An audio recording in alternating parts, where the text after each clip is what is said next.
Hello students, let's start with a new chapter introduction to Euclid's geometry. तो Euclid एक Greek mathematicians थे। उन्होंने geometry के field में बहुत कंट्रीब्यूशन दिया है। ज्योमेट्री को सिस्टमैटिक फॉर्म में लाने के लिए इनका कंट्रीब्यूशन है और इन्होंने ही कुछ एक्सियम्स एंड पोस्टुलेट्स दिए हैं। जो एक्सियम्स एंड पोस्टुलेट्स क्या होता है उसको देखेंगे हम। इन्होंने बहुत सारे axioms and postulates axioms and postulates ऐसे स्टेटमेंट्स होते हैं जिनको कि प्रूव कर नहीं किया जा सकता, प्रूव करने की जरूरत नहीं है। They are considered as obvious universal truth. इनको as it is universal truth consider कर लिया गया है, मान लिया गया है। इसको प्रूव नहीं किया जा सकता, है ना। और इन एक्सियम्स एंड पोस्टुलेट्स का यूज करके आगे बहुत सारे रिजल्ट्स और बहुत सारे स्टेटमेंट्स को प्रूव किया गया है। तो ऐसे स्टेटमेंट्स जिनको प्रूव किया गया है they are called theorems. But ऐसे स्टेटमेंट जिनको प्रूव नहीं किया जा सकता और उनको एज इट इज हमने यूनिवर्सल ट्रूथ मान लिया है, they are called axioms and postulates. उन्होंने बहुत सारे एक्सियम्स एंड पोस्टुलेट्स दिए हैं। एक्सियम्स एंड पोस्टुलेट्स में क्या डिफरेंस है? Axioms is used for general mathematics, mathematics के हर एरिया में यूज होते हैं एक्सियम्स। और पोस्टुलेट क्या है? पोस्टुलेट्स वो स्टेटमेंट जो स्पेसिफिकली फॉर जियोमेट्री ही यूज होते हैं, they are called postulate. Axiom geometry में यूज हो सकता है लेकिन पोस्टुलेट कहीं और अलजेब्रा और अरिथमेटिक वहां यूज नहीं होंगे, ठीक है। तो जनरल एक्सियम्स हैं और कुछ पोस्टुलेट्स हैं और उस पर बेस्ड हम कुछ क्वेश्चंस को सॉल्व कर सकते हैं। Let us understand some axioms. What they say? First axiom says things which are equal to same thing are equal to one another. इसको देखते हैं। अगर कोई चीज इक्वल टू वन थिंग, जैसे a है, a is equal to b x. If a is equal to x and b is also equal to x, things which are equal to the same thing, then they are equal to one another. क्या कह रहा है? तो क्या होगा? then a is equal to b. a अगर किसी चीज के बराबर है, किसी के बराबर है, और b भी अगर उसी सेम चीज के बराबर है, then a और b आपस में इक्वल होंगे। This is the first axiom. Second axiom क्या कहता है? If equals are added to equals the whole are equal. If a is equal to b अगर है, ए और बी अगर इक्वल है और उसमें कोई सेम क्वांटिटी या कोई इक्वल क्वांटिटी ऐड की जाए तो दोनों का रिजल्ट जो आएगा वो भी इक्वल होगा। For example, if x is added तो a प्लस एक्स बन जाएगा। a में भी वही क्वांटिटी ऐड किया है और b में भी वही क्वांटिटी ऐड किया है। तो according to this axiom a plus x is equal to b plus x. Okay, ये सेकेंड एक्सियम है। Third axiom says if equals are subtracted from the equals the remainders are equal. ये हमने पहले add किया था।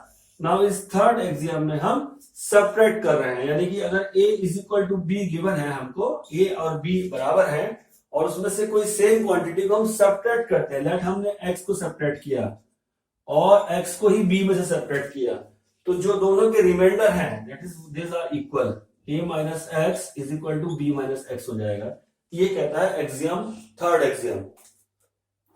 Okay, fourth क्या कह रहा है? Things which coincide with one another are equal to one another. Okay, अगर कोई दो चीजें हैं वो एक दूसरे को एकदम कोइंसाइड करती है तो वो दोनों चीजें आपस में बराबर होंगी।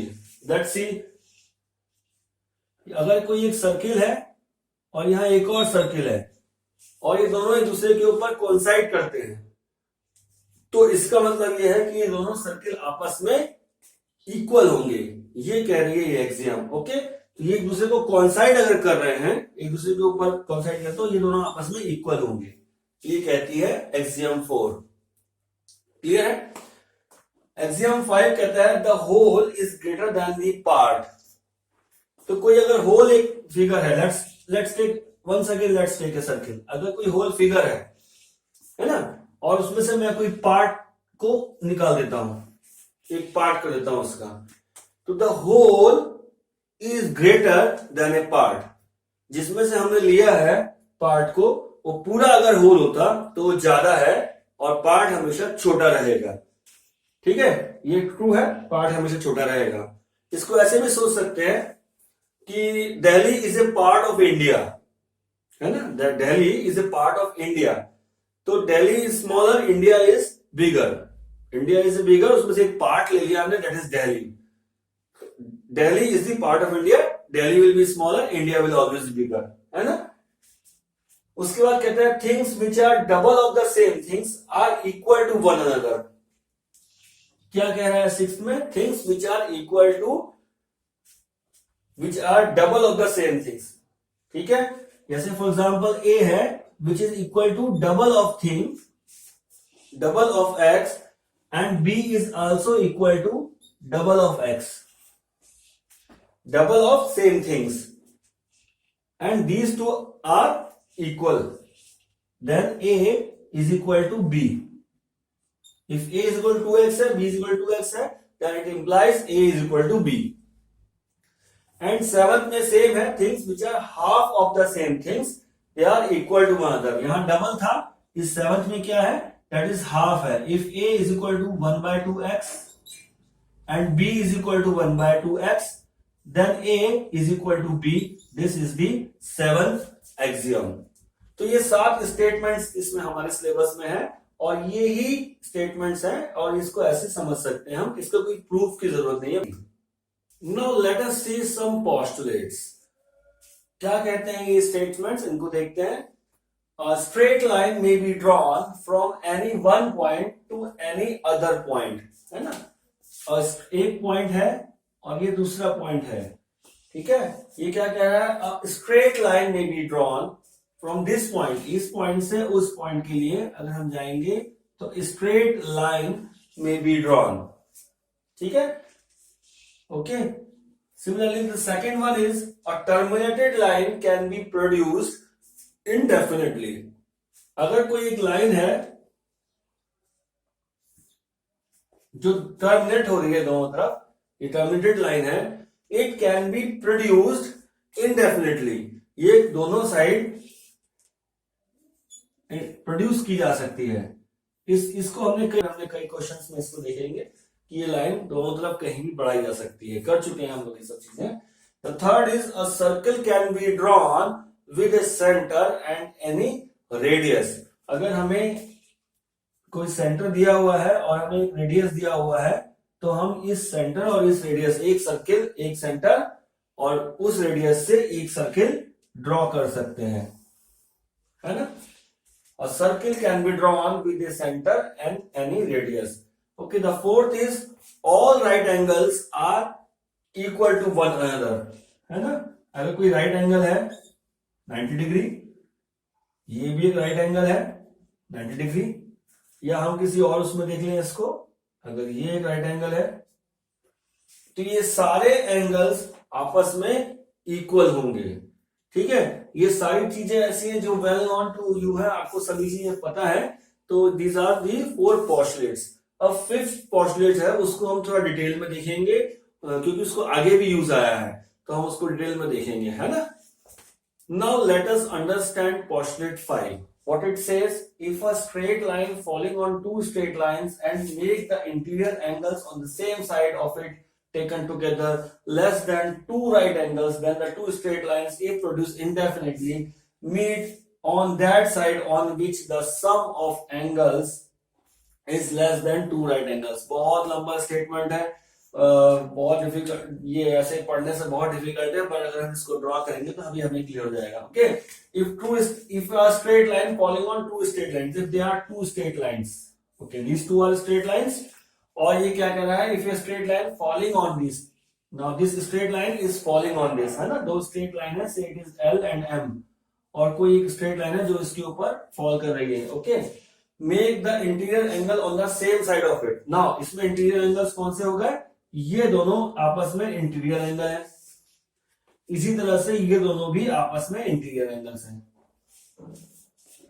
ठीक है, यहां अगर इसको नंबर दे दें 1 2 3 और 4 तो हम कहेंगे 1 एंड 4 इंटीरियर एंगल्स हैं, 2 एंड 3 आपस में इंटीरियर एंगल्स हैं। ठीक है, now interior angle of same side and it can be taken together two right angle, है ना। टू राइट एंगल कहने का मतलब हुआ एक राइट एंगल कितने का होता है 90 डिग्री का, तो टू राइट एंगल्स कितने हो गए, that is 180 degree. If then a two straight line if produced indefinitely meet on that side on which the sum of angles is less than two right angles. Okay, तो क्या कह रहा है कि अगर ऐसे दो स्ट्रेट लाइंस है और उनके ऊपर एक स्ट्रेट लाइन फॉल कर रही है तो इंटरनल इंटीरियर एंगल्स से on the same side of it, एक साइड में, दैट इज 1 और 4 कह लीजिए या 2 एंड 3 कह लीजिए, तो ये अगर आ रहे हैं और ये इनका सम इफ अगर लेस देन 180 डिग्री है, तब ये जो लाइंस हैं इनको अगर हम प्रोड्यूस करेंगे पीछे कहीं पे, तो दे विल मीट, किस तरफ मिलेंगी, इस तरफ मिलना चाहिए कि उस तरफ मिलना चाहिए, ये उस तरफ मिलेंगी जहां पे एंगल का sum will be less than 180 degree. यहां देखिए angle 1 plus angle 4 is less than 180 degree. जिस जगह पर सम इंटीरियर एंगल्स का sum, interior angle same side का सम लेस देन 180 डिग्री होगा, उसी जगह प्रोड्यूस करने से ये लाइन मिलेगी। ये एक्सियम हमको 5, पोस्टुलेट 5 हमको ये बता रहा है।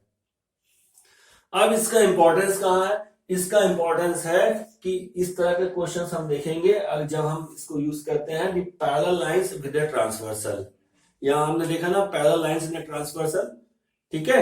तो अगर इनका सम हम 180 डिग्री से कम की बात की और हमने 180 डिग्री ज्यादा की बात की, बट द सम अगर इन दोनों का 180 डिग्री हो जाए, लाइन एक दूसरे से 180 डिग्री हो जाए, ठीक है, ये और ये मिला के 180 डिग्री हो जाए, तो ये लाइंस आपस में पैरेलल लाइंस हो जाएंगी।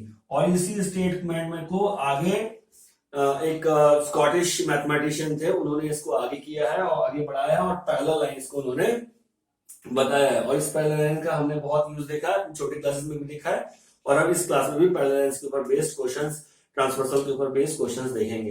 तो ये स्टेटमेंट आगे जाके मॉडिफाई हो गया, या कहना चाहिए कि आगे रीडिफाइन हो गया। तो इस पोस्टुलेट के ऊपर आगे काम हुआ और एक स्कॉटिश मैथमेटिशियंस थे जॉन प्लेफेयर, उन्होंने कुछ और इस पे काम किया और उन्होंने स्टेटमेंट दिया। पैरेलल लाइंस के ऊपर उन्होंने काम किया कि अगर ये दोनों लाइन जैसे आगे जाके इंटरसेक्ट हो रही हैं 180 डिग्री पे, बट लेस देन 180 डिग्री पे, तो अगर 180 डिग्री होंगी तो दे विल नेवर इंटरसेक्ट। अगर ये 180 डिग्री से लेस है तो ये यहां इंटरसेक्ट करेंगी, but if it is 180 degree तो ये कभी इंटरसेक्ट नहीं करेंगी, and these lines are called parallel lines. तो जॉन प्लेफेयर ने इस पे कुछ काम किया, आगे एक स्कॉटिश मैथमेटिशियन, उन्होंने अपना स्टेटमेंट दिया, इस तरह से उसको स्टेटमेंट दिया, या उसको कह सकते हैं कि मॉडिफाइड स्टेटमेंट है इसका।